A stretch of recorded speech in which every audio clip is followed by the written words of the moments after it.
I saw a viral video while doing my steady state cardio where the trainer said that steady state cardio is useless and you should do interval training.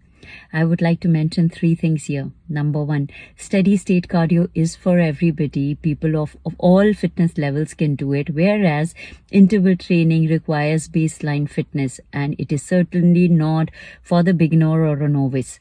Number 2, steady state cardio is easier on the joints, whereas interval training is tougher on the muscles, joints, the connective tissues.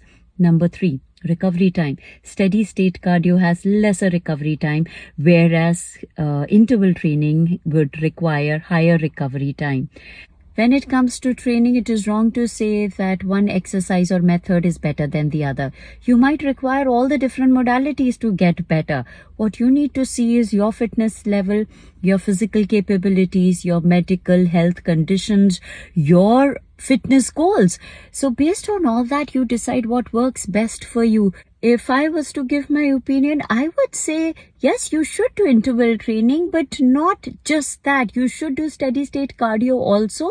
Interval training, just maybe once, a maximum twice a week. In many cases, I even suggest one interval training once in 2 weeks. Do not go by just these biased videos because they do not give a clear picture. I hope that